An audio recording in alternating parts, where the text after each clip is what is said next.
नमस्कार, 4 पीएम दिल्ली देख रहे हैं आप और मैं हूं आपके साथ शाहीन खान। एक बार फिर से किसान अपनी मांग को लेकर के दिल्ली कूच करेंगे। इस बात का ऐलान किसानों ने खुद कर दिया है। 1 तारीख को एक बड़ा प्रोटेस्ट होगा और उसके बाद 15 अगस्त को लाल किले पर फिर से किसान ट्रैक्टर मार्च करेंगे। लेकिन जयदीप, आपका बहुत-बहुत स्वागत है हमारे इस प्रोग्राम में। सवाल बहुत ज्यादा अहम है। किसान कई महीनों तक दिल्ली के बॉर्डर्स पर बैठे रहे। सरकार ने 3 कानून तो वापस लिए, लेकिन किसानों की बड़ी मांग एमएसपी पर गारंटी और जो दुगनी आय है वो अभी तक ज्यों की त्यों है। इस पूरी तरह मामले को कैसे देखते हैं? सरकार लगातार अनदेखी कर रही है, बजट के अंदर किसानों को कोई बड़ी राहत नहीं मिलती नजर आ रही। जी, बिल्कुल, आपने जैसा कि कहा कि किसानों की दुगनी आय। पहली बात तो आपका धन्यवाद मुझे जोड़ने के लिए। लेकिन जैसा कि सरकार ने बोला था 2014 में, जब पहली बार मोदी सरकार या बीजेपी सरकार बनी थी, कि बहुत हुआ किसानों पर अत्याचार। अब की बार मोदी सरकार, तो अब वो अत्याचार होते होते 2024 आ चुका है, तीसरी बार सरकार बन चुकी है, तो अत्याचार लगातार हो रहा है, बल्कि 3-4 गुना ज़्यादा बढ़ गया है। वो आपको भी देखने को मिल ही रहा है, क्योंकि हम 13 महीने बॉर्डर्स पर, दिल्ली के बॉर्डर्स पर बैठकर चले गए, कोई समाधान नहीं हुआ। समाधान ये था कि हम कमेटी बनाएंगे, उसमें किसान इंक्लूड किए जाएंगे और एमएसपी की लीगल गारंटी दी जाएगी। लेकिन वो डिमांड ज्यों की त्यों पड़ी है, आज तक कुछ नहीं हुआ। उसके बाद जो हरियाणा के बॉर्डर है, हरियाणा पंजाब के बॉर्डर है, वहाँ पर किसान बैठे हुए हैं कई महीनों से, उसके बाद भी कोई समाधान नहीं निकल रहा है। और इसी सरकार ने बोला था कि 2022 तक हम किसानों की दुगनी आय कर देंगे। पहली बात तो आप ये बता दीजिए कि किसानों की आज आय कितनी है।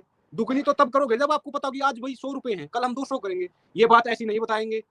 दूसरी बात, आज 2024 है, 2022 से 2 साल आगे जा चुका है।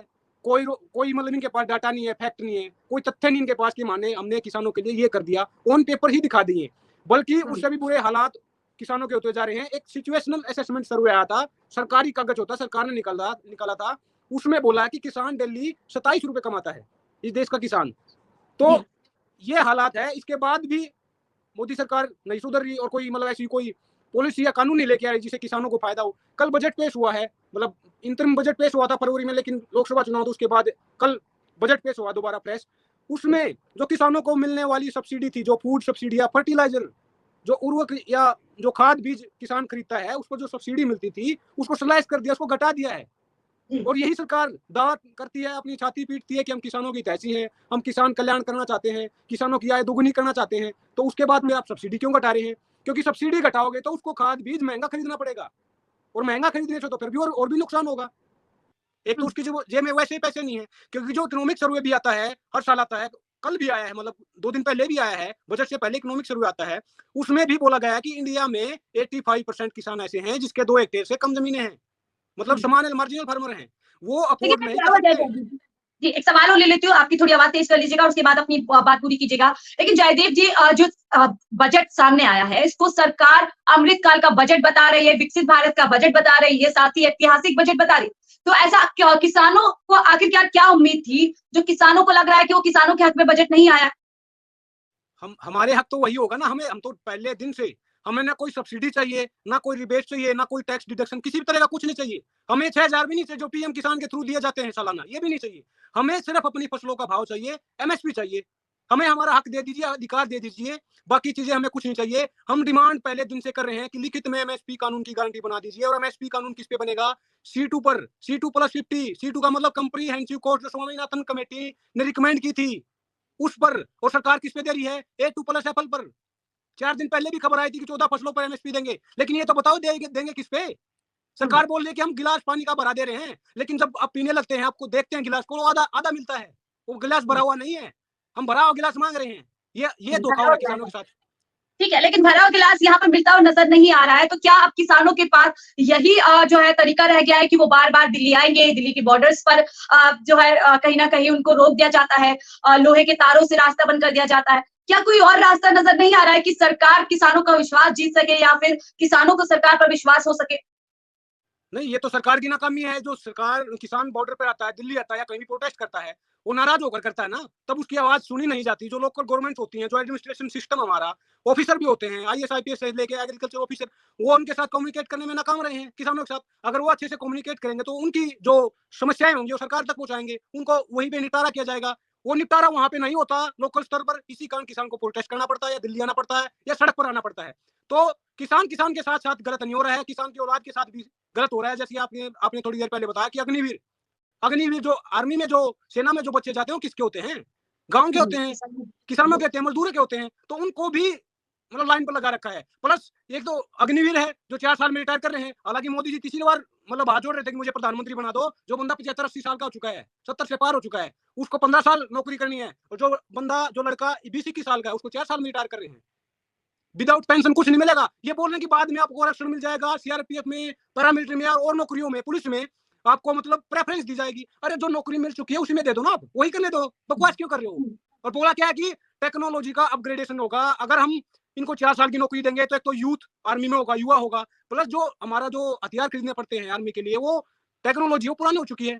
सीधी सीधी बात ये कहना चाह रहे हैं कि हमारे पास पैसे नहीं है, किसान मजदूरों के औलाद को सैलरी देने के लिए पैसे नहीं है सरकार के पास। लेकिन पिछले 10 साल में किसानों, ये पूंजीपतियों का 18 लाख करोड़ रुपए माफ कर दिया है बीजेपी ने, मोदी सरकार ने। उनके लिए पैसे हैं इनके पास, लेकिन किसान मजदूरों के लिए, उनके औलाद के लिए, उनके हक अधिकारों के लिए पैसे नहीं है।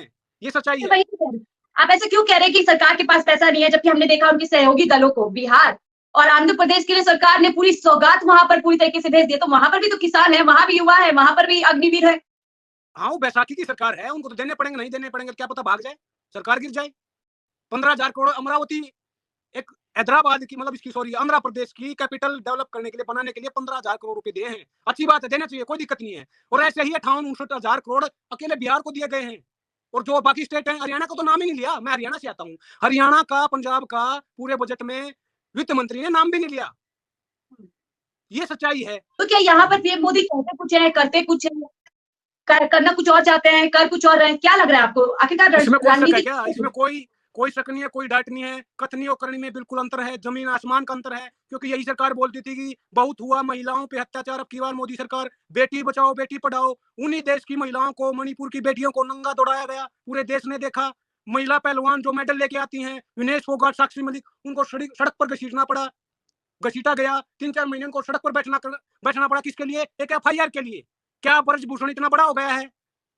क्या देश की बेटियों से कोई नेता बड़ा है, या वोट देश की बेटियों से बड़ा है? ये सच्चाई है। ये महिला सिक्योरिटी के नाम पर थूक बिलोते हैं, सारा दिन थू करते हैं, भाषणबाजी करते हैं। कहाँ है सिक्योर? मणिपुर के नाम पे क्यों नहीं बोल रहे? मणिपुर को बजट में क्या मिला है, बताओ आप। है कि गरीब का बच्चा, किसान का बच्चा पढ़े, सक्षम बने, काबिल बने, लेकिन पीएम मोदी तो इस बजट को कह रहे हैं कि इस बजट से हर वर्ग को शक्ति मिलेगी, हर वर्ग को जो है एक तरीके से उड़ान भरने की क्षमता मिलेगी।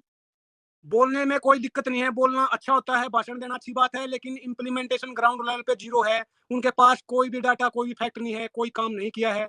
दरभंगा में उदाहरण के तौर पर, एक दरभंगा बिहार में जगह है, वहाँ पे एम्स पास कर दिया गया था। आज वहाँ पे जाके देखो, पैसे खर्च हो चुके हैं, कुछ नहीं मिलेगा आपको। ये पूरे देश की सच्चाई है। पुल गिर रहे हैं, देश का युवा गिर रहा है, देश की बेटी गिर रही है, देश में रोजगार की हालात बहुत बदतर होते जा रहे हैं दिन बर दिन।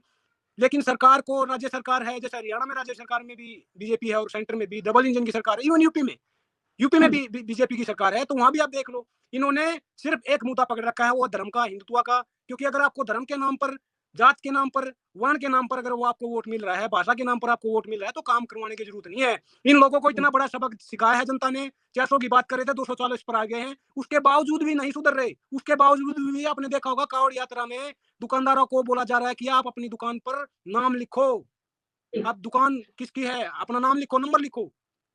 अब उस लेवल तक गिर चुके हैं ये। और दूसरी बात, किसानों की बात रही, देखिए मैंने पहले भी बताया था आपको, अगर किसानों से अच्छी तरह बातचीत की जाए, जो लोकल नेता होते हैं, लोकल एडमिनिस्ट्रेशन में जो ऑफिसर होते हैं, वो अगर अच्छे से बात करके उस मतलब समस्या को, प्रॉब्लम को वहीं सुलझा दे, तो सड़क पर किसान को आने का शौक नहीं है। हम 750-800 पिछली बार मर गए थे, डेथ हो गई थी, उसके बाद किसानों के साथ कुछ नहीं हुआ। सिर्फ लिखित में एक कानून की गारंटी मांग रहे हैं, लेकिन हमें दर दर की ठोकरें खाना पड़ रहा है, उसको लागू नहीं किया जा रहा, इंप्लीमेंट नहीं किया जा रहा। इसके बाद भी हम कई महीनों से हम हरियाणा पंजाब के बॉर्डर पर बैठे हैं, तो हम तो पीसफुली बैठे हैं। ये सरकारें या इनके चमचे हैं, जो ये अंधभक्त हैं, जो ये कुछ भी कहें, हमें गाली दें, आतंकवादी बोले, खालिस्तानी बोले, हमें अपना आपा नहीं खोना है। हम पीसफुल तरीके से पहले लड़ते आए हैं, आगे लड़ते रहेंगे और अपने अधिकारों के लिए हमेशा खड़े रहेंगे। बहुत बहुत शुक्रिया हमसे जयदीप जुड़ने के लिए इस मुद्दे पर। लेकिन अब बड़ा सवाल यहाँ पर उठता है कि किस तरीके से विपक्ष इस पूरे मामले पर सरकार को घेरने का काम करेगा। वहीं किसान इन मांगों को लेकर के दिल्ली के अलग अलग बॉर्डर्स पे पहुंचेंगे, तो क्या इस बीच सरकार इस मुद्दे पर अपनी पूरी तरीके से संजीदगी के साथ कोई बड़ा कदम उठाएगी? क्योंकि